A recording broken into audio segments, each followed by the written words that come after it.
लोगों को ऐसा लगने लगा है कि हम औरतें पीरियड्स को एक्सक्यूज की तरह यूज कर रही शुरू हुआ था तो हमें भी पहले कब उस समय पैड्स आते भी नहीं थे, और जब आने शुरू हुए तो वो इतना इजीली अवेलेबल है इस चीज को लेकर के कि वो कागज से या पत्तों से पोंछ करके भी काम चलाती है। वो नहीं कह सकती कि नहीं हमें रेस्ट चाहिए 2 घंटा में सो ले रही हूं। हमारे पास थैंकफुली ऐसे पॉलिसीज आ गए हैं कि आप मेंस्ट्रुअल हेल्थ के नाम पे या फिर मेंस्ट्रुअल लीव टॉयलेट्स कभी-कभी अवेलेबल नहीं होते। गवर्नमेंट को भी ये चीज सुनने को मिल रहा है कि तुम औरतों का तो ये नाटक होता है, तुम लोग तो इसके पीछे करके काम अवॉइड करते हो। कि आपको नहीं लगता वापस वही आ रहे हैं? पहले जब वो उनको दिया जाता था कि आप आराम कीजिए, तब उनका कहना था कि नहीं हमारे साथ भेदभाव हो रहा है और हमको एक कोने में बिठा दिया जा रहा है, हमें किचन में एंटर करने नहीं दिया जा रहा है, और आज हम खुद ये एक्सपेक्ट करती हैं, डिमांड कर रही हैं कि हमको लीव। बराबरी के नाम पे वो इनसेंसिटिविटी हुई पीरियड हो रहा है, उसको डिसाइड करने दो प्लीज कि उसको आराम करना है, उसको कहाँ जाना है, कितनी देर बैठना है, कितना काम करना है, कितना नहीं करना है। जबरदस्ती मत। अगर औरतें काम कर रही हैं तो उनका तबीयत खराब होगा तो क्या वो लीव नहीं लेंगी? वो लेंगे कि वो जल्दी चली जाती हैं। तो हमें समझना पड़ेगा कि जल्दी क्यों जा रही हैं औरतें। तो आपने रेजिस्टेंस की बात की, वो किस तरह का होता था? सीनियर जेंटलमैन होते थे कभी-कभी, अगर मान लीजिए, तो होते ही नहीं थे, लड़कों को रखा ही नहीं जाता था और आदमी भी नहीं होते थे। कितने पुरुष ऐसे हैं जिनकी पार्टनर्स मेंस्ट्रुअल कप या मतलब मेंस्ट्रुअल कप यूज करती हैं, तो उस पे बहुत सारे लोगों ने जवाब दिए थे कि हाँ मेरी पार्टनर या पत्नी यूज करती है। बहुत ज्यादा ओपनली शेयर नहीं होता था। कोई दिक्कत है वो तो फिर और ही नहीं शेयर। प्रॉब्लम अगर मैंने कहीं देखा है गाँव में जनरल हर जगह, तो वो है डिस्पोज करने की। वो प्रैक्टिस अभी भी वहाँ पे प्रॉब्लम है। तो यूज तो करना शुरू कर दिया, लेकिन disposal is a very very big pad को हम जला नहीं सकते हैं वरना बच्चा नहीं होगा। आप ऐसे नहीं फेंक सकते हैं वरना उसमें जादू टोना हो जाएगा। और मेंस्ट्रुअल कप दोनों में से बेहतर क्या है? होता था मुझे चेंज तो गर्म पानी, बहुत तेज गर्म पानी मग्गे में लेकर के जा रहे हैं बाथरूम में, उसको डाल करके। ऐसी नई चीज जब आने वाली होती है तो उसके खिलाफ थोड़े से एक्स्ट्रा रियल लाइफ एक्सपीरियंस है। मैं 8 साल से पैड और कप के अलावा एक और चीज होती है टेम्पो। कपड़े वापस से आ रहे हैं, उनको खोल के ठीक से सुखा नहीं सकते। लाइट ब्लीडर है, मेरे को लगता है period product is a very personal concept. नमस्कार, मैं हूं मोनिका आर्य। स्वागत है आपका मेरे कार्यक्रम डेली डोज में। आज हम अपने जो रोजमर्रा के जो सब्जेक्ट्स हैं, या कहूं कि जो रेगुलर सब्जेक्ट्स हैं, उससे इतर एक ऐसे विषय पर बात करेंगे जिसके बारे में आपने हाल के सालों में कई बार सुना। यहाँ मैं पीरियड टॉक की बात कर रही हूँ। मेंस्ट्रुअल हाइजीन या फिर कहें कि अवेयरनेस पर आज क्या स्थिति है? क्या ये आज भी टैबू है जिस पर हमको आज बात करने की ज़रूरत हो रही है? फिल्में बनी इस पर, सीरियल्स में इसके बारे में चर्चा की गई, कितने विज्ञापन बने, सोशल मीडिया में इस विषय को बहुत विस्तार से कवर किया गया, पर अभी भी क्या कुछ ऐसा है जो हमसे छूट रहा है, जिस पर अभी भी बहुत कम बातचीत होती है? इस पर बात करने के लिए आज हमारे साथ यहाँ पर 2 विशेष मेहमान जुड़ रहे हैं। सबसे पहले मैं इनवाइट करूँ उत्तर प्रदेश से रूपम गंगवार जी को और झारखंड से लाइफ कोच रश्मि साहा जी को। आप दोनों का स्वागत है हमारे इस मंच पर। रूपम जी के बारे में मैं बता दूँ थोड़ा सा कि वो रिसर्च स्कॉलर हैं, स्वभाव से भी और पेशे से भी कलाकार हैं। इसके अलावा कुछ सब्जेक्ट्स हैं जो उनको बहुत ज़्यादा चिंता में डालते हैं, या कहूँ कि जिनको लेकर वो कंसर्न है, फोकस्ड हैं और उनके बारे में मुखर भी हैं, जिससे महिलाओं से जुड़े हुए मुद्दे, मेंटल हेल्थ, इसके अलावा स्पेशली एबल्ड यानी दिव्यांग जनों के लिए और वंचितों के लिए रूपम जी सोशल मीडिया पर एक मुखर आवाज़। अगर हम रश्मि जी की बात करें तो रश्मि जी कॉर्पोरेट ट्रेनर हैं, एनएलपी प्रैक्टिशनर हैं, टेडेक्स स्पीकर हैं और मुक्ति मिशन की फाउंडर भी हैं। मुक्ति मिशन बेसिकली उसी सब्जेक्ट पर काम करता है जिस पर आज हम यहाँ पर चर्चा करने जा रहे हैं। रश्मि, मेरा सवाल आपसे ही है। कोई भी ये सोच सकता है कि हमें अब इतने सालों के बाद इस पर बात करने की ज़रूरत क्यों महसूस हो रही है? क्या आज भी ये टैबू है, इस पर बात करने से लोग बचते हैं? आप बताएं इस पर। मैम बिल्कुल, पहले तो बहुत बहुत धन्यवाद हमें यहाँ बुलाने के लिए और इस चर्चा को अभी भी कायम रखने के लिए, क्योंकि मेरे को लगता है पिछले 5-6 साल जब से मैंने शुरू करा था इस मुहिम को, मेंस्ट्रुअल हेल्थ के बारे में अवेयरनेस क्रिएट करने की बातें जब शुरू करी थी, हम बहुत आगे तो आ गए हैं डेफिनेटली, उसमें कोई दो राय नहीं है। बहुत सारी बातें हो रही हैं, लोग उसके बारे में ओपननेस दिखा रहे हैं, बहुत सारे ऑर्गेनाइजेशन साथ में जुड़ रहे हैं, बहुत सारे वॉलंटियर्स जुड़ रहे हैं। लेकिन मुझे लगता है सेंसिटिविटी बढ़ रही है, बिल्कुल बढ़ रही है, लेकिन अभी भी पर्सनल जो ट्रेडिशनल माइंडसेट है लोगों का, वहां पे थोड़ा सा अभी काम अभी बाकी है। बातें होना ठीक है, लेकिन उसको हम कितना प्रैक्टिस में ला पा रहे हैं, आई थिंक वहां पे अभी थोड़ा काम करना जरूरी है। और बिकॉज ये एक बिहेवियरल चेंज है, ये एक चेंज है थॉट प्रोसेस का, माइंडसेट का, और हमारे ट्रेडिशंस के साथ जुड़ा हुआ है। तो हम ओवरनाइट या ओवर अ डिकेड वो चेंज शायद ना भी देख पाए। मैं ये मतलब पॉसिबिलिटी लेके चलती हूँ, क्योंकि एक जनरेशन लगेगा इस पूरे के पूरे चेन को तोड़ने के लिए, चाहे वो टबूज हैं, चाहे वो ऐसे प्रैक्टिसेस हैं जो हम फॉलो करते हैं, वो एक जनरेशन को हम अवेयर कर रहे हैं। वो जनरेशन जब प्रैक्टिस करने लगेगा तो एक नए जनरेशन को वो आगे उस तरीके से लीड कर पाएगा। तो आई थिंक मेरी मेरी मेरी मेरी थॉट प्रोसेस और मेरा जो एक्सपीरियंस रहा है, मुझे तो ये लगता है कि थोड़ा अभी काम बाकी है, और खुद पे, अपनी फैमिली पे और अपने आसपास के लोगों पे भी। एक चीज इसमें मैं ऐड करना चाहूंगी कि देखिए, अवेयरनेस बढ़ रहा है, बहुत अच्छी बात है, लेकिन कहीं ना कहीं अवेयरनेस को हैंडल कर पाना भी एक मुद्दा है जिसपे अब काम करना जरूरी है। आगे जी। बात होगी तो उस पर और बातें करूंगी, लेकिन अब लोगों को ऐसा लगने लगा है कि हम औरतें पीरियड्स को एक्सक्यूज की तरह यूज कर रही हैं अपने आप को प्रोटेक्ट करने की, जो एक गलत दिशा में जा रहा है।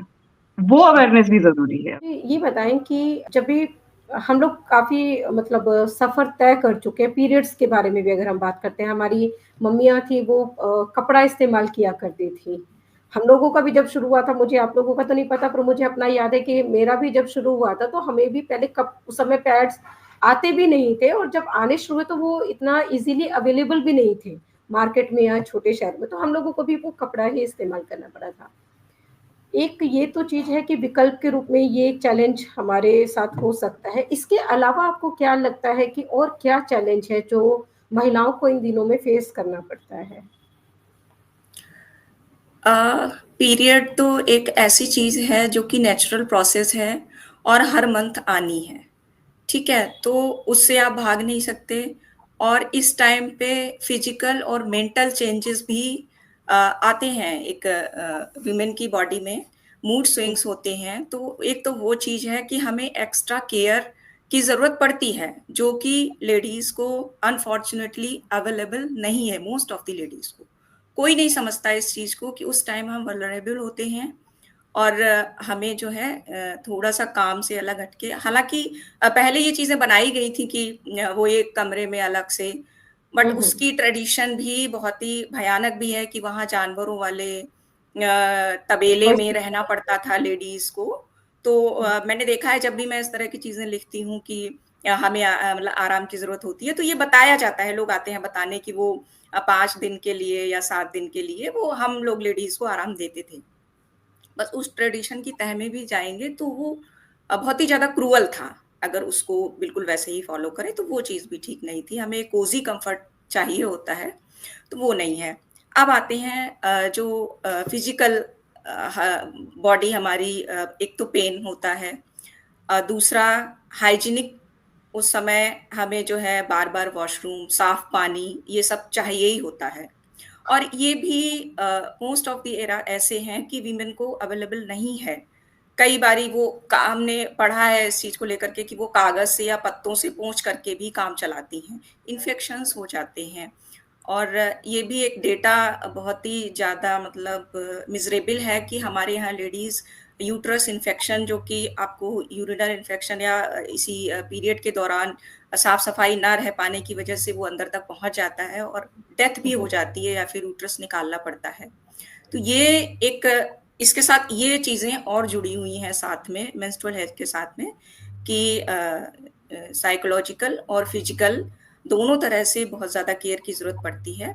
और अभी हमारे यहाँ उतनी अवेयरनेस नहीं है इसको लेकर के, हमें बार-बार बात करने की ज़रूरत पड़ेगी, बार-बार हमको इस चीज़ को मुद्दा बनाना पड़ेगा, ताकि जो सोच रही हैं लेडीज़ वो इस पे निर्णय ले पाएँ, और जिन्हें अभी पता नहीं है उनको पता लग पाए विकल्पों के बारे में और अपनी केयर कैसे करनी है। और जो मेल मेंबर्स हैं फैमिलीज़ के, वो इन चीज़ों को सुनें, इन बातों को, ताकि वो समझ पाएँ कि हाँ, चूँकि ये एक टैबू सब्जेक्ट रहा है, बहुत कुछ अभी भी है। हालाँकि मैं ये नहीं कहती कि अब बात नहीं होती। हम जैसे, आप जैसे बहुत सारे लोग अब बात करने लगे हैं, ओपनली लिखने लगे हैं, तो चेंज तो आया है। जी। लेकिन फिर भी जब हम पर्सनल लेवल पर फैमिलीज़ की अगर बात करें, तो अभी उतना ओपन नहीं है। नहीं बोल पाती हैं लेडीज़ या बच्चियाँ जो भी हैं, अपनी माँ से शेयर कर लेंगी। इवन थोड़ा और पहले जाएँ तो माँ से भी नहीं कहा जाता था। कुछ भी नहीं, हुँ। अपने आप ही निपटना है जो भी चीज़ें हैं। तो उन सिचुएशंस में बदलाव तो आया है, लेकिन मेल मेंबर्स भी इन चीज़ों को समझें, इसके लिए बार-बार हमें बात करनी पड़ेगी। जो वर्किंग वीमेन है, उसको उसके जो चैलेंजेस होते हैं दिनों में, क्या वो जो होम मेकर्स हैं उनसे अलग होते हैं या कमोबेश इसी तरह के चैलेंज वो फेस करती हैं? डिफरेंट होते हैं, डेफिनेटली होते हैं, क्योंकि देखिए जो होम मेकर्स होते हैं उनके एक अलग लाइफस्टाइल होता है, उनके चैलेंजेस अलग होंगे। जैसे कि अभी रूपम जी ने बताया, बहुत अगर हम अर्बन सेक्टर, रूरल सेक्टर की बात करें तो वहां पे अभी भी एक हेजिटेशन है कि हम घर वालों से नहीं बोल सकते, अपने हस्बैंड से नहीं बोल सकते, और जो भी प्रॉब्लम है, अगर आप आराम करना चाहें घर पे तो जी, शायद वो चीज एक्सेप्टेड नहीं होगा, आपको बोला जाएगा कि ऐसा क्या है, पुरानी जनरेशन की औरतें बोल सकती हैं। मैं अभी नेगेटिव बातें कर रही हूँ सिर्फ, ठीक है, जी। कि अगर हम एक्सट्रीम नेगेटिव है तो ये सब प्रॉब्लम वो फेस कर सकती हैं। वो नहीं कह सकती कि नहीं हमें रेस्ट चाहिए, 2 घंटा मैं सो ले रही हूँ, ऐसा। इसी को अगर हम कंपेयर करें वर्किंग वुमेन में, तो अभी हमारे पास थैंकफुली ऐसे पॉलिसीज आ गए हैं कि आप मेंस्ट्रुअल हेल्थ के नाम पे या फिर मेंस्ट्रुअल लीव्स ले सकते हैं। काफी कंपनीज, काफी ऑर्गेनाइजेशन इसको इंट्रोड्यूस कर रही हैं, तो वो सेंसिटिविटी लाया जा रहा है। लेकिन वर्किंग वुमेन का सबसे बड़ा चैलेंज ये होता है लैक ऑफ द इंफ्रास्ट्रक्चर, कि हमारे पास क्लीन टॉयलेट्स कभी कभी अवेलेबल नहीं होते हैं। हम एकदम हाई एंड एमएनसीज की बात करें तो वहां पर अवेलेबल है। मैं एक सिविल इंजीनियर हूँ और मैंने साइट पे काम करा है, और मैं आज से 10-15 साल पहले की बात बता रही हूँ। अभी भी बहुत आसान नहीं होता, क्योंकि अगर आप हुँ, एक कोर सेक्टर में काम कर रही हैं, आपका ट्रैवलिंग बहुत ज्यादा, मेरी ट्रैवल बहुत ज्यादा होती है। मैं कभी ट्रेन में हूँ, कभी फ्लाइट में हूँ, कभी एक ऐसी जगह जा रही हूँ जहाँ नहीं, तो वहां पे चैलेंजेस आ जाते हैं फीमेल्स के लिए। आपको फ्रेशन अप होना है, आपको डिस्पोज करना है, आपको क्लीन हाइजीनिक टॉयलेट्स चाहिए, तो शायद नहीं मिल पाता है। एक दूसरी चीज, हाँ, एक और दूसरी, जैसे मैंने साइकोलॉजिकल एस्पेक्ट की बात करी कि सेंसिटिविटी बढ़ रही है, लेकिन लोग अब इसको काम पे, अगर आप प्रॉब्लम्स लेकर के आ रहे हैं तो पहले सिर्फ घर में सुनने को मिलता था कि अरे ये तो बहाना है, ये तो ऐसा है। जी। वर्किंग वुमेन को भी ये चीज सुनने को मिल रहा है कि तुम औरतों का तो ये नाटक होता है, तुम लोग तो इसके पीछे करके काम अवॉइड करते हो, तो ऐसा है।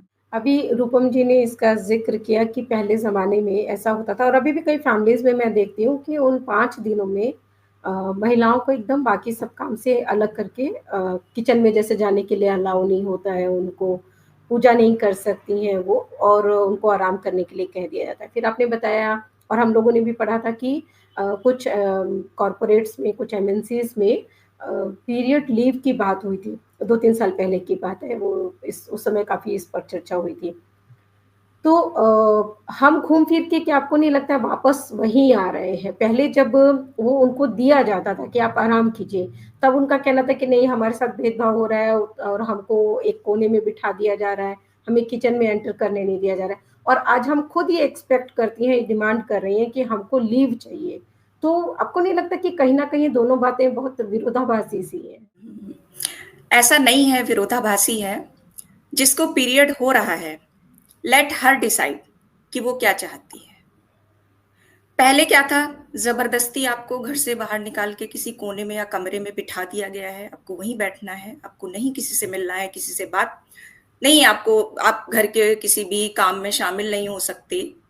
ठीक, अभी क्या है, बराबरी चाहती हो और पीरियड के लिए लीव चाहिए, जितना काम मर्द करते हैं उतना करो ना। तो हुँ, बराबरी के नाम पे वो इनसेंसिटिविटी हुई जा रही है कि एक ओके। नेचुरल प्रोसेस जहाँ पर जो कि लेडीज को फेस करनी ही होती है, और सबको नहीं, लेकिन कुछ परसेंटेज ऐसा है कि भयंकर पेन होता है और बहुत ज़्यादा ब्लीडिंग हुँ, होती है और उनको बार बार ही वॉशरूम जाना है, वो ज़्यादा देर बैठकर काम नहीं कर सकते, तो ऐसे केसेस में तो छुट्टी चाहिए ही चाहिए। और मोस्ट ऑफ द परसेंटेज ऐसा है कि फर्स्ट डे ज़्यादा प्रॉब्लम होती है, तो 1 दिन या 2 दिन की लीव मिल जाती है, तो वो बहुत ही एक वेलकमिंग डिसीजन होगा। तो इस पे मेरा यही कहना है कि जिसको पीरियड हो रहा है उसको डिसाइड करने दो प्लीज कि उसको आराम करना है, उसको कहाँ जाना है, कितनी देर बैठना है, कितना काम करना है, कितना नहीं करना है। जबरदस्ती मत इम्पोज कीजिए। वही चीज जो कि कपड़ों के विषय में होती है कि इतने पहनने हैं और नहीं पहनना है तो नंगी घूमो, ये करो। तो जो है उसको डिसाइड करने दो, जिसकी बॉडी है उसको डिसाइड करने दो कि उसको कितना, कहाँ पे, कैसा पहन। जी, रश्मि। हाँ, बिल्कुल, मैं भी इस बात से सहमत हूँ। एक बैलेंस बहुत ज़्यादा ज़रूरी है, और कुछ चीज़ों को जनरलाइज़ हम नहीं कर सकते। हर फीमेल का हुँ, बॉडी अलग है, उसकी ब्लीडिंग अलग, उसकी प्रॉब्लम्स अलग हैं और उसकी रिक्वायरमेंट अलग है। पहले तो ये एक्सेप्ट करना बहुत ज़्यादा ज़रूरी है। दूसरी चीज़, एक चीज समझना जरूरी है कि जो रूल्स रेगुलेशंस हम जिसकी बातें कर रहे हैं कि पहले उनको फोर्सफुली एक जगह पे रखा जाता था। Now we'll have to go back to the history. क्यों क्यों रखा जाता था उनको?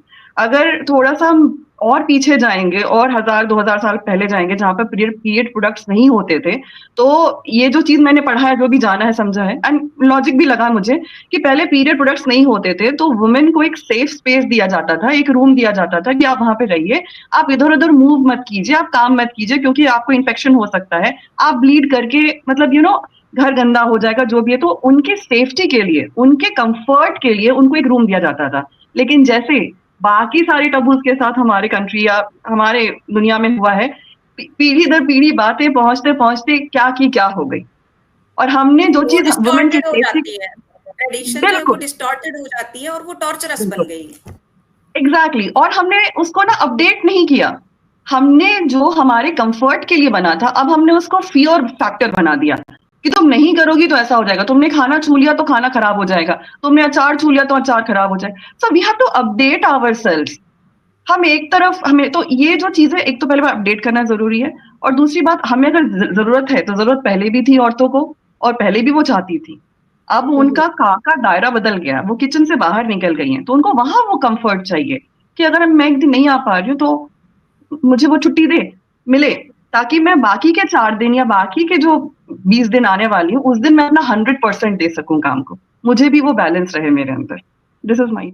रश्मि, ऐसा नहीं लगता है कि जब एक तरफ हम समानता की बात करते हैं, समान वेतन की बात करते हैं, और अगर हम इस आधार पर छुट्टी मांगे, जैसे एक मैटरनिटी लीव के लिए पहले ही महिलाओं को थोड़ा सा अलग नजरिए से देखा जाता है, फिर अब उसमें पीरियड लीव भी अगर शामिल हो जाती है, जो कि हर महीने फिर महिलाओं को लेनी है, तो आपको नहीं लगता है कि जो महिलाओं लड़कियों का जो सिलेक्शन प्रोसेस है वो बैडली अफेक्टेड होगा इससे? मतलब लोग जो नियोक्ता हैं वो लड़कियों को जॉब देने में थोड़ा सा हेजिटेट करने लगेंगे कि इससे काम प्रभावित होगा और मैन पावर अफेक्टेड होगी, तो इनको ना लेके उसकी जगह हम किसी पुरुष को ही ये जॉब दें। ठीक है मैम, देखिए मेरे से अगर पर्सनली पूछा जाए, मैं इक्वालिटी से ज्यादा इक्विटी पे बिलीव करती हूँ। आदमी और औरत दोनों के प्रॉब्लम्स अलग है, दोनों का लाइफस्टाइल, दोनों का काम करने का तरीका, दोनों की एक्सपर्टीज, दोनों का इंटेलिजेंस थोड़ा अलग है, ठीक है, हमारा और उनका अलग है। आई अंडरस्टैंड कि बहुत लोग सोच सकते हैं कि पीरियड लीव के नाम पे हम कहीं ना कहीं एक फीमेल को अगर हम रख रहे हैं तो हमारा लॉस हो सकता है, एक दिन का लॉस हो जाएगा, मैन आवर्स लॉस हो जाएंगे। लेकिन अगर ये हो नहीं, तब भी अगर औरतें काम कर रही हैं, अगर उनका तबीयत खराब होगा तो क्या वो लीव नहीं लेंगी? वो लेंगी, शायद वो पीरियड हॉलीडे के नाम पे नहीं लेंगे, पीरियड लीव के नाम पे नहीं लेंगे। तो हम लोग शायद से सिर्फ मुद्दा बना रहे हैं नाम को लेकर के। जो इंसान अनवेल फील करेगा वो छुट्टी लेगा, उसको लेना चाहिए, ये उसका बेसिक राइट है, पहली चीज, ठीक है। दूसरी चीज, एक और फैक्टर है जिसके वजह से औरतें कहीं ना कहीं, मेरे को लगता है कॉर्पोरेट्स और जो भी ये वर्क फील्ड में थोड़ा सा ये कि वो जल्दी चली जाती हैं। तो हमें समझना पड़ेगा कि जल्दी क्यों जा रही हैं औरतें, क्यों वो टाइम नहीं दे पा रही हैं। It's about their safety. मैं 12 बजे रात तक अगर शाम के घर के जाऊंगी तो मैं कौन छोड़ेगा, मेरी सेफ्टी का कौन ख्याल रखेगा। एक और चीज पे ध्यान मतलब केंद्रित करना चाहूंगी, अगेन ये सबके लिए नहीं है, लेकिन आप देखिए कल्चर है, आदमियों में ज्यादा देखा गया, अब औरतें भी शामिल हो रही हैं फॉर वट एवर रीजन, लेकिन आप देखेंगे कि आदमी एक चाय सुट्टा ब्रेक लेते हैं, ठीक है, जो हाफ एन आवर चलता है, 1 घंटा चलता है, ठीक है, अगर आप उसको अकोमुलेट कर रहे हैं तो भी कहीं ना कहीं आप देखिए वो एक पीरियड जो एक रेलिवेंट छुट्टी है उसके कंपैरिजन में क्या है, तो ये चीज हमें थोड़ा सा बैलेंस करके समझना पड़ेगा। हम एक चीज के नाम पे हाय तौबा नहीं मचा सकते। We have to be sensible and practical, that's all. Rupam ji, आप भी क्या ऐसा ही सोचती हैं? हाँ, मैं रश्मि जी की बात से बिल्कुल एग्री करती हूँ कि एक हाँ, वैसे जो आपने ये बात बोली है कि डिस्क्रिमिनेशन होगा, बिल्कुल हो सकता है। अभी प्रेगनेंसी वाले इशू को लेकर ही हम देखते हैं कि कई कंपनीज जो हैं वो इस फैक्टर को लेकर के कि जैसे मान लीजिए भले उन्होंने किसी बैचलर लड़की को रिक्रूट किया और 1-2 साल बाद उसकी शादी होने जा रही है, तो वहाँ पर बातें सुनने को मिलती हैं कि अरे अब तो तुम जो है उतना डेडिकेटेड होके काम नहीं कर पाओगी, आगे चल के तुम ये लिख के दो, ये बॉन्ड भरो कि तुम 2 साल तक प्रेगनेंसी नहीं प्लान करोगी, या इस तरह की चीजें। तो डिस्क्रिमिनेशन तो फेस करना पड़ सकता है, क्योंकि बहुत बायसेस हैं एज ए सोसाइटी। और जो हमारा सिस्टम है, कल्चर है उसमें।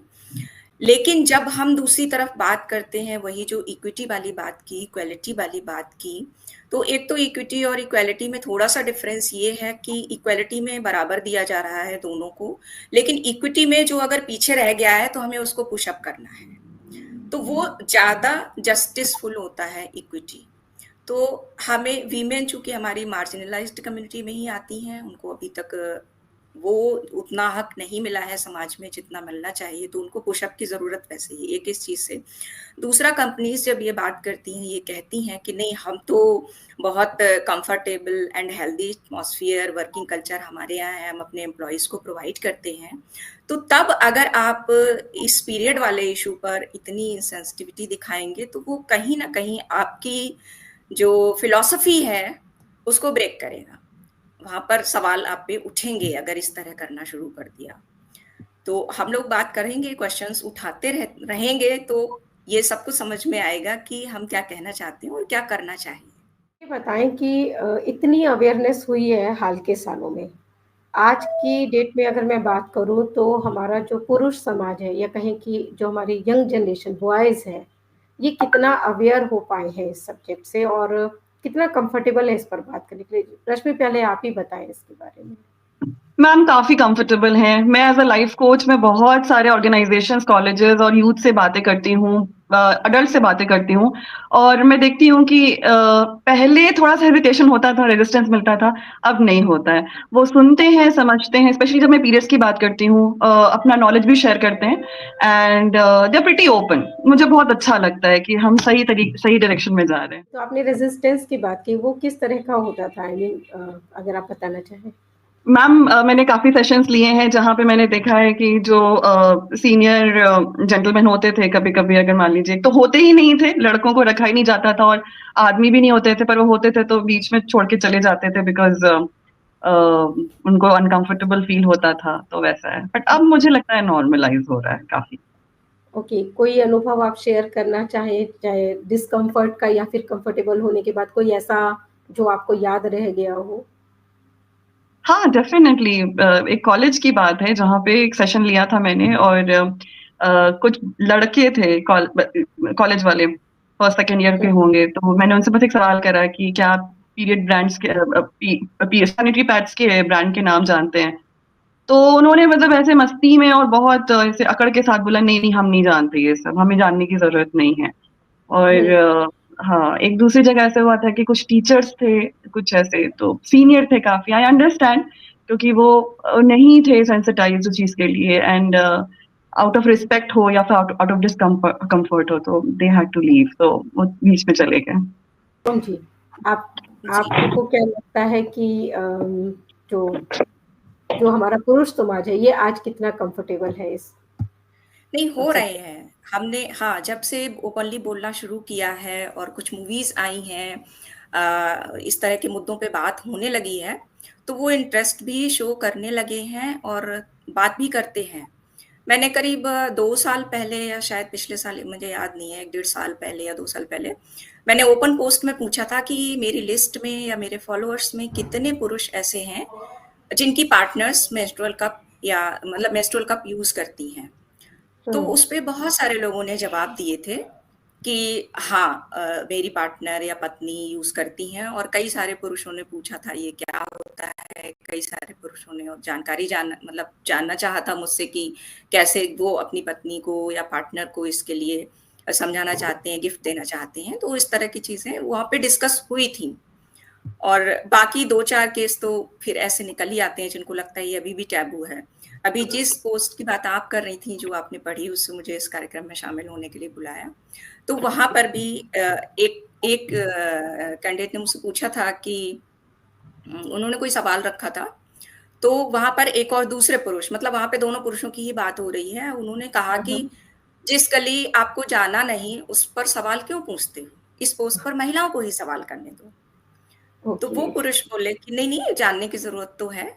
तो तब तक फिर मैं वहाँ पर, मैंने उस नोटिफ़िकेशन मुझे मिला, मैंने चेक किया, तो फिर मैंने कहा नहीं, बिल्कुल सही बात है, आपको भी जानना चाहिए और बात करनी चाहिए इस मुद्दे पे, क्योंकि अभी तक बात नहीं होती थी।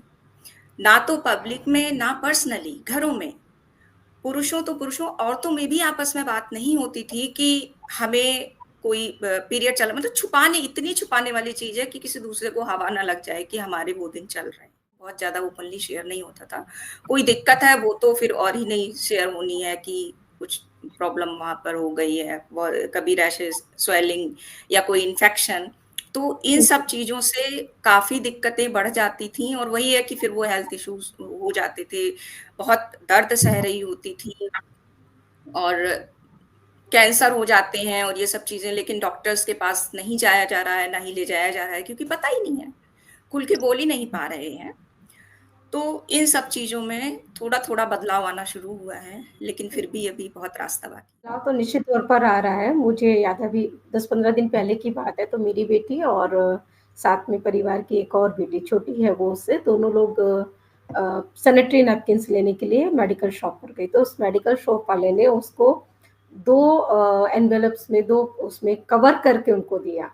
तो वो आके इस बात पर बहुत हँस रही थी, बोली बताओ मम्मा इसको छुपाने की क्या बात है? कोई छुपाने वाली बात है, तो नेचुरल चीज़ है, इसमें छुपाने वाली। तो ये दिख रहे हैं कि उस पीढ़ी में भी ये बदलाव तो आ रहा है। पहले जिस सब्जेक्ट पर घर में भी बात नहीं होती थी, घर के जो मेल मेंबर्स हैं उनके साथ डिस्कशन नहीं होता था, अब बहुत ओपनली, बहुत नॉर्मल तरीके से इसको लिया जा रहा है और शायद यही वो बदलाव है जो हम सब हमेशा से चाहते रहे हैं। आपने बताया अभी कि इन्फेक्शन हो गया, शुरुआत में भी आपने बताया था कि जो महिलाएँ हैं वो पेपर से या पत्ते से अ, उस ब्लड ब्लीडिंग को रोकने की कोशिश करती हैं या क्लीन करती हैं।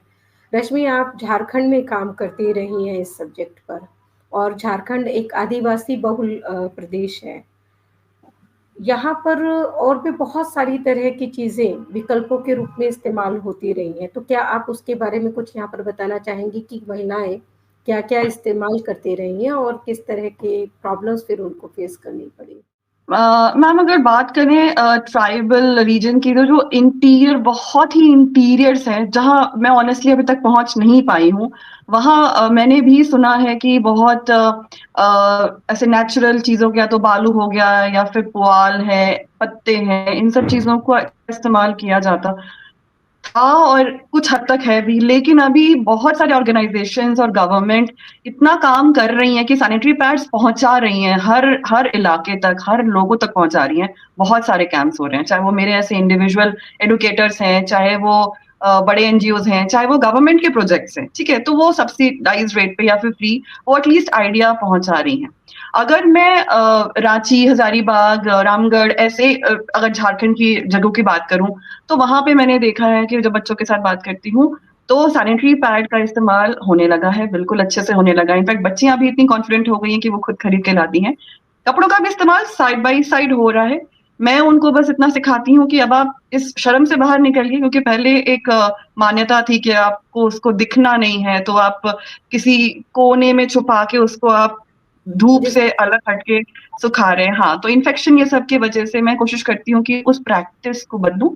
और एक दूसरी चीज, जो प्रोडक्ट की बात करते हैं, एक प्रॉब्लम अगर मैंने कहीं देखा है गाँव में, जनरल हर जगह, तो वो है डिस्पोज करने की। वो प्रैक्टिस अभी भी वहां पे प्रॉब्लम है। तो यूज तो करना शुरू कर दिया, लेकिन disposal is a very very big problem today.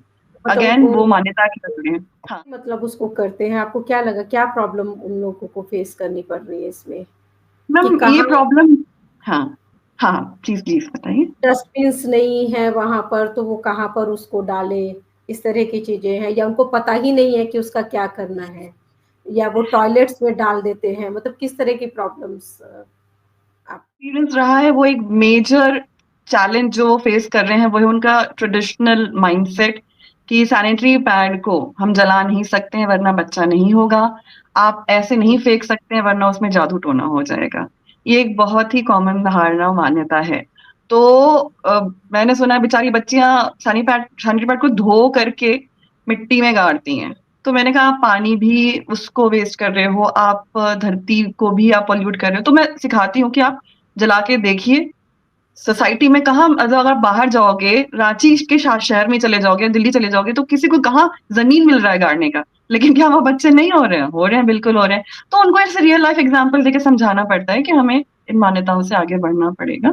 तो ये चैलेंज है सबसे बड़ा उनको ये तो मैंने भी सुना है कि जो ये पीरियड वाला ब्लड है इसको लेकर काफी जादू टोना होता है और इसीलिए शायद पहले के जमाने में कुछ रिजर्वेशंस भी थे, महिलाओं को उस समय घर से बाहर नहीं जाने देना, या लोग बहुत ज्यादा लोगों को इसके बारे में नहीं पता होना, खासकर जो पहली बार बच्ची जिसको पीरियड आते थे उसके बारे में किसी से बात नहीं की जाती थी, तो उसके पीछे शायद ये एक वजह हो सकती है। कितना साइंटिफिक है ये कहना तो बहुत मुश्किल है, लेकिन आज भी इस तरह की बातें कभी-कभी सुनने के लिए आ जाती हैं। रूपम जी अपने उस आखिरी सवाल पर आते हैं कि पैड्स और मेंस्ट्रुअल कप दोनों में से बेहतर क्या है? जो अनसेफ और अनहाइजीनिक ऑप्शंस हैं उन पर बात करने की तो मुझे कोई ज़रूरत महसूस हो ही नहीं रही है, चाहे वो कपड़ा है या फिर कुछ और चीज़ है। लेकिन अगर इन दोनों में से भी हमें चूज़ करना पड़े, तो वो बेहतर ऑप्शन क्या हो सकता है?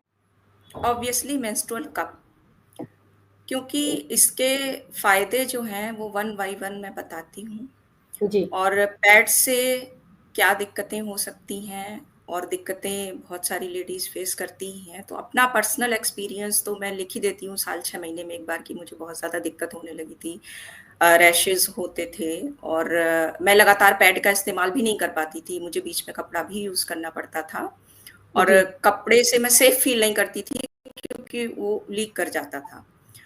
तो बहुत ज़्यादा प्रॉब्लम थी और फिर मैं जब असहनीय हो गया, मतलब एक तरह से फ़ोबिया हो गया मुझे, एक पीरियड ख़त्म हुआ नहीं कि नेक्स्ट वाले के लिए टेंशन शुरू की। अब जो है 1 महीने बाद और हर समय दिमाग में रहता था कि फिर से रैशेज़ और वो सब कैसे कटेंगे ये दिन। तो मैं जी। ऑप्शंस के बारे में सोचने लगी। मैंने फिर मुझे मेंस्ट्रुअल कप का पता चला था और जी। जैसे कि इसके बारे में डर होते हैं, वो डर मेरे अंदर भी थे, लेकिन चूँकि पहले से ही पीरियड बहुत ज़्यादा पेनफुल थे, तो मैंने कप को ऑर्डर कर लिया था। अब उसके बाद जो बेनिफिट्स मुझे दिखाई दिए और प्लस अब मैं पोस्ट लिखती हूँ, बहुत सारी लेडीज़ के जो भी उनके एक्सपीरियंसेस हैं वो लिखती हैं, तो वो यही सब कोई कह रहा है वहाँ पर कि ये बहुत ज़्यादा सेफ और सुकून, ज़िंदगी बदल गई, बहुत राहत भरा। तो नंबर 1 तो ये है, ज़ीरो वेस्टेज। कोई भी इस प्रोडक्ट में से कोई भी चीज़ हमको पीरियड के बाद फेंकनी नहीं है, जी। ठीक है? और दूसरा, पैड्स के मुकाबले सस्ता पड़ता है। पैड का एक पैकेट 50-100 रुपए का आता है और वो एक पीरियड साइकिल में पूरा कंज़्यूम हो ही जाता है। एक हम एवरेज फ्लो की बात कर रहे हैं। जी। और जो हमारा मेंस्ट्रुअल कप है वो 300, 500, 1000 जिस भी रेंज का आप लो, इससे नीचे वालों को मैं काउंट नहीं कर रही क्योंकि वो मुझे लगता है उनकी क्वालिटी बिल्कुल सही नहीं होगी, रबर। तो जो अच्छा एक ऑप्शन है वो मेंस्ट्रुअल कप जो अच्छा वाला है, तो वो सिलिकॉन जो है, मेडिकल ग्रेड सिलिकॉन से जो बना हुआ होगा, वो आपको अराउंड 500 के आसपास आ जाए और कई सालों चलता है ये।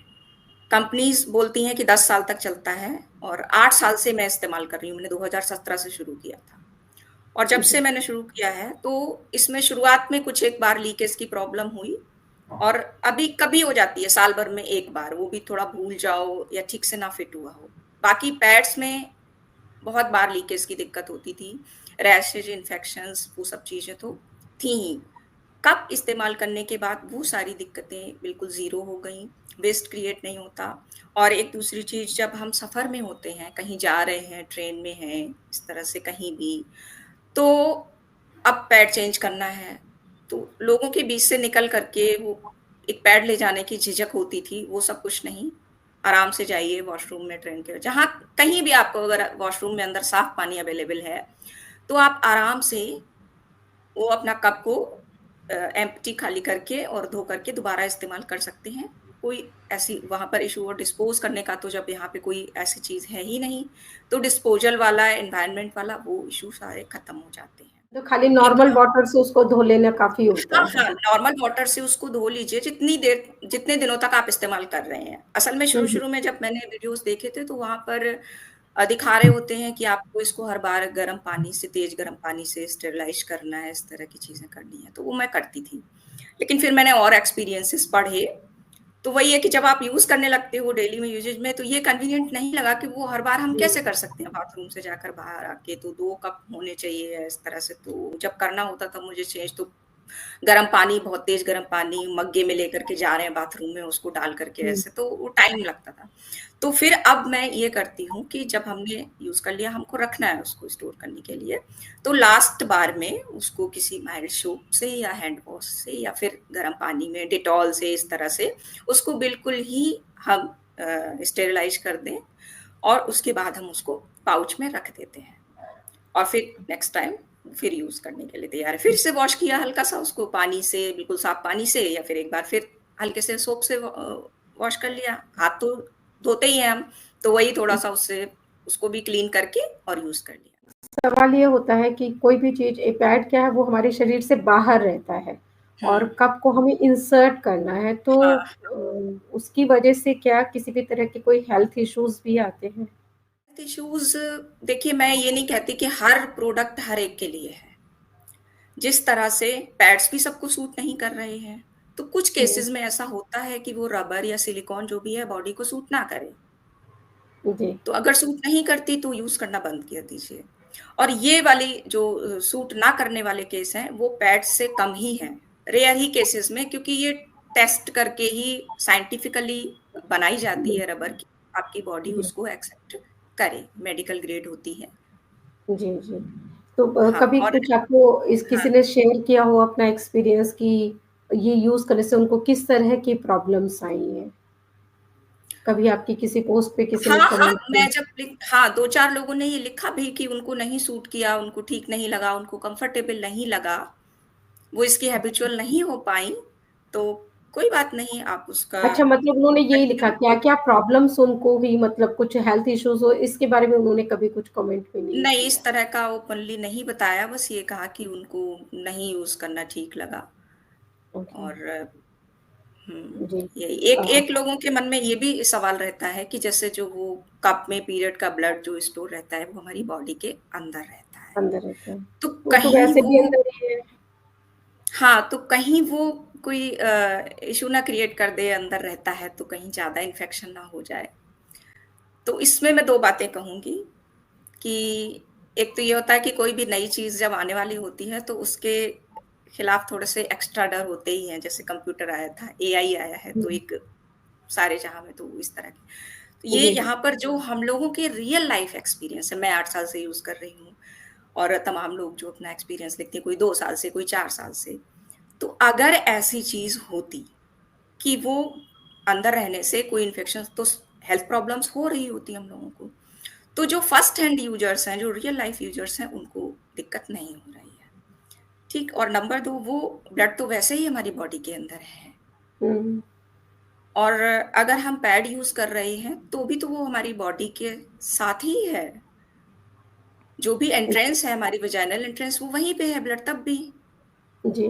तो कोई इतना ज़्यादा फ़र्क नहीं है, अनलेस कि आप उस कप के लिए आपकी बॉडी हैबिचुअल नहीं हो पा रही है, तब कोई दिक्कत हो, वरना उस ब्लड के अंदर रहने से तो अभी तक कोई तो दिक्कत कोई हुई नहीं, दिक्कत नहीं। कोई भी हेल्थ प्रॉब्लम नहीं हुई है। 10 सालों से भी लोग यूज़ कर रहे हैं, और इससे ज़्यादा पुराना प्रोडक्ट ये अभी है नहीं, तो अब कितने दिनों तक हम देखेंगे कि हेल्थ इश्यूज़ आएँगे, ये ब्लड अंदर जी। रहने से। पैड और कप के अलावा एक और चीज़ होती है टैम्पून। क्या आप में से किसी हुँ। ने इसको कभी इस्तेमाल किया है या उसका कुछ नहीं, मैंने एक्सपीरियंस शेयर? इसको कभी नहीं इस्तेमाल किया, मैं सीधे पैड से सिर्फ़ कप पे ही आई थी, तो जी, मुझे इसका एक्सपीरियंस नहीं है। जी। रश्मि, आपने शायद किया है क्या? तो आप यस उसका मैम। एक्सपीरियंस कुछ शेयर करना चाहेंगी? Definitely ma'am. पहले तो अगर पीरियड प्रोडक्ट्स की बात है तो मैं मतलब एक जनरल बात कहना चाहती हूँ। मुझे ऐसा लगता है period product is a very personal concept. हर इंसान, जैसे उसके पीरियड्स अलग हैं, उसका यू नो यूट्रस अलग तरीके से वर्क करता है, स्किन की सेंसिटिविटी अलग होती है, हाइजीन इश्यूज अलग होते हैं, कैसे हाइजीनिक किसको कितना रहना है, वो अलग चीजें होती हैं। तो मुझे लगता है कि ये डिसीजन हर सबका अलग होना चाहिए। क्योंकि देखिए, पहले पैड्स कपड़े यूज करते थे। कपड़ों को हुँ। बहुत ज्यादा ये क्या कपड़ों में ये होता है, प्रॉब्लम होता है, लेकिन अब कितने सारे जनरेशन में कपड़े निकाल दिए यूज करके। उनको भी प्रॉब्लम हुई डेफिनेटली, लेकिन कुछ लोगों को नहीं भी हुई। अब कपड़े वापस से आ रहे हैं, लेकिन उनको अलग तरीके से सेल किया जा रहा है। अब सस्टेनेबिलिटी के नाम से सेल किया जा रहा है। लेकिन कोई हुँ। बात ये नहीं कर रहा है कि आप कपड़े पहले भी यूज करते थे, अगर सेफ तरीके से यूज करोगे तो प्रॉब्लम नहीं होगी। और अभी वाले जो पैड्स हैं उनको भी आप गलत तरीके से यूज करोगे तो प्रॉब्लम होगी।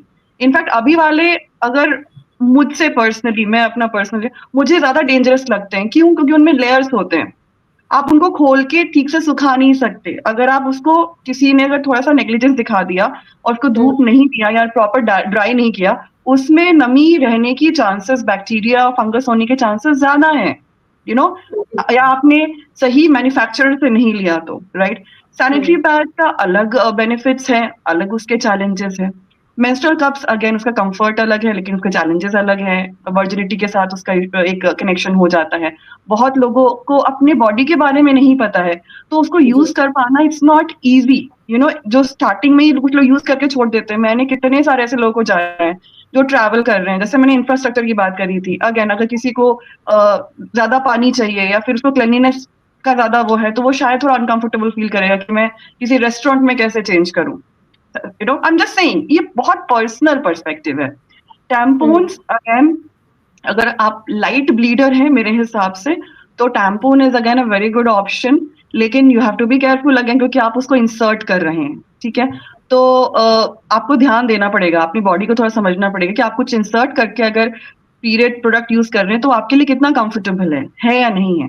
लेकिन हाँ, कन्वीनियंस की बात करें, इट इज डेफिनेटली कन्वीनियंट। अगर आप किसी स्पॉट्स में हैं या फिर आप ट्रैवल कर रहे हैं और आपको चाहिए कि नहीं स्पिलेज ना हो, यू नो, तो tampon is a good option, is a very good option. It keeps you dry, it keeps you comfortable. In fact, एक और प्रोडक्ट है पीरियड पैंटी, वो मुझे लगता है कि जो है काफी चर्चा में है और काफी ऐड वगैरह भी उसके आते रहते हैं, राइट। तो हैवी ब्लीडर के लिए again period panty is a boon, मुझे ऐसा लगता है। वो आपको एक एक्स्ट्रा प्रोटेक्शन दे देता है। हैवी ब्लीडर के लिए वो तो मतलब पीरियड पैंटी अगर इस्तेमाल कर रहे हैं तो ना आपको फिर पैड की जरूरत है, ना कप की जरूरत है, ना टैम्पून की जरूरत है, ऐसा है कुछ? मैम वो ब्लीडिंग पे डिपेंड करता है। अगर आप 5 to 10 ml में ब्लीड कर रहे हैं तो वो सोख लेगा, लेकिन अगर आप हैवी ब्लीडर हैं तो मुझे नहीं लगता कि कोई भी चीज आपको, you will have to use double protection. I am talking very practical here, ठीक है। और उसके बाद वही है, आप पीरियड पैंटी अगर आप लो तो घर पे यूज करना इट्स फाइन, लेकिन आप बाहर जाओगे तो फिर क्या करोगे? तीसरी चीज, उसको वॉश करना और उसका जो रख रखाव है वो सबसे ज्यादा इंपॉर्टेंट चीज होता है। क्योंकि जहां आप जिसको खोल करके परत दर परत अगर आप उसको वॉश नहीं कर रहे हैं, तो कितना भी उसमें टेक्नोलॉजी यूज किया जाए, some day it will definitely can be a problem. तो यूज जो भी करें आप, लाइट प्रॉपर ना हो तो वहां पर फिर उनको सुखाना फिर वो बहुत एक चैलेंज हो सकता है। एग्जैक्टली। तो पीरियड प्रोडक्ट जो भी हो, आपका प्रैक्टिस अच्छा होना चाहिए जो आपके लिए सेफ हो, चाहे वो सैनिटरी पैड हो, चाहे वो मेंस्ट्रुअल कप हो, चाहे टैम्पून्स हो, चाहे वो कपड़ा हो, जो भी है। और आपको अपने आसपास को भी ध्यान में रखना है कि आपके पास वैसी फैसिलिटीज हैं कि नहीं कि आप अगर उनको सुखाना है तो सुखा सके, डिस्पोज ऑफ करना है तो वो कर सके, बिल्कुल क्लीन करना है तो वो किया जा सके। तो ये सब चीजों को मतलब अपने शरीर के बारे में थोड़ा सा जानकारी होना बहुत जरूरी है और साथ साथ अपने आसपास के माहौल के बारे में भी ये करके और फिर वो उसको ऑप्ट किया जा सकता है कि क्या बेहतर है। ये बहुत ही अच्छी चर्चा रही और मुझे विश्वास है कि इससे कुछ लोगों के मन के जो सवाल हैं वो ज़रूर उनका जवाब उन्हें मिलेगा और फिर किसी विषय पर लेकर हम लोग एक बार फिर उपस्थित होंगे यहाँ पर। आप दोनों का बहुत-बहुत धन्यवाद यहाँ पर जुड़ने के लिए। नमस्कार। Thank you sir.